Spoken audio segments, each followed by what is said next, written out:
Une option, c'est comme une assurance sur un prix. Dans cette vidéo, je vous montre comment lire le payoff d'un call. Simple, visuel, sans maths compliquées. Restez, parce que ça c'est la base indispensable pour comprendre le modèle de Black-Scholes. Donc comprenons maintenant ce que c'est une option. Pour cela, on va prendre un exemple simple. Supposons un chef d'entreprise.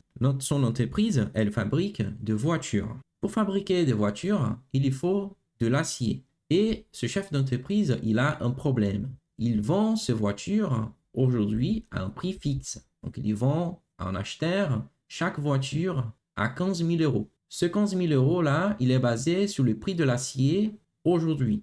Le prix de l'acier aujourd'hui, il est à S0 égale à 100 euros. Donc, S0, c'est le prix de l'acier aujourd'hui. Donc, basé sur le prix de l'acier aujourd'hui, le chef d'entreprise, il va pouvoir calculer quel est son coût de production, ajouter une marge et finalement arriver à son prix de vente. Par contre, il y a un problème. La production n'aura pas lieu aujourd'hui. Elle aura lieu dans un an. Ce que je commande aujourd'hui, le prix accordé aujourd'hui, c'est pour une livraison d'ici un an. Parce que finalement, une voiture, elle ne peut pas se fabriquer aussi vite que ça. Donc, il faut attendre un certain délai. Donc là, il y a une problématique. Donc la production aura lieu dans un an. Cela veut dire que le chef d'entreprise et son entreprise ne subiront pas le coût de l'acier S0 100 euros. Non, le coût que ce chef d'entreprise va subir de l'acier, c'est le coût S1. Donc le coût, le prix de l'acier d'ici un an. Donc son coût de production ne va pas dépendre finalement de S0, mais il va dépendre plutôt de S1. Donc maintenant, prenons un exemple. Si S1 ne vaut pas 100 euros, que le prix de l'acier monte. Donc si ça monte jusqu'à 200 euros, bah là, il y a un problème. Le coût de production du chef d'entreprise sera trop élevé, ce qui va rogner sa marge, voire faire sa marge devenir négative. Donc, ça, c'est un gros souci. Ce chef d'entreprise-là, il a intérêt à chercher une assurance. Donc, une assurance qui lui protège de la montée du prix de l'acier.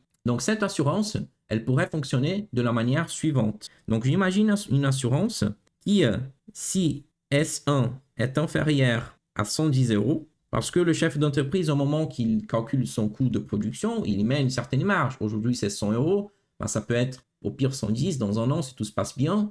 Donc, sa marge, elle peut supporter jusqu'à 110 euros. Le problème pour lui, ça commence quand c'est 120, 130 ou plus. Donc, si S1, qui est le prix de l'acier au bout d'un an, est inférieur à 110 euros, donc l'assureur ne verse rien. Par contre, si S1 est supérieur ou égal à 110 euros, bah dans ce cas, l'assureur, il va verser la différence. OK? Donc, c'est quoi la différence? La différence, c'est tout ce qui va au-delà de 110 euros. Donc, prenons un exemple. Si S1 est égal à 150 euros, donc l'assureur va verser 150 moins 110, qui fait 40 euros versés par l'assureur. Donc, vous voyez, cette assurance-là, elle va nous payer quand il y a un problème pour nous, quand le prix de l'acier a trop monté, et donc du coup, on a besoin de cette assurance parce que sinon, notre marge va devenir négative.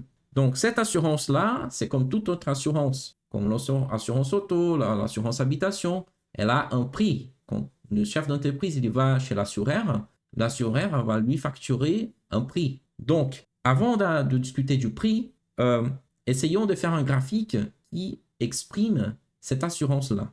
Alors, voici le graphique de l'assurance. Donc, S1, c'est toujours le prix de l'acier à un an. 110, c'est le point à partir duquel l'assurance me doit quelque chose. Donc, par exemple, on avait pris l'exemple à 150 euros. Ça, c'est une droite avec un angle de 45 degrés. Donc, à 150 euros, l'assureur va me verser 40 euros. Donc, ce que verse l'assureur à l'échéance, au bout d'un an, s'appelle le payoff. Et cette assurance-là, ce n'est pas n'importe quelle assurance. Ça, c'est justement le payoff d'une option call.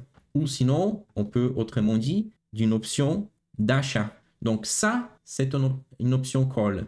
C'est l'option qui va te rembourser, te verser une somme dès qu'un certain seuil est franchi. Donc essayons maintenant de formaliser ça. Donc le payoff d'une option call, c'est exactement ce qui est là dans ce dessin, mais dans une équation, ça s'exprime comme le max entre S1 moins 110 et 0. Vous voyez, si S1 vaut moins que 110, donc ça, c'est négatif.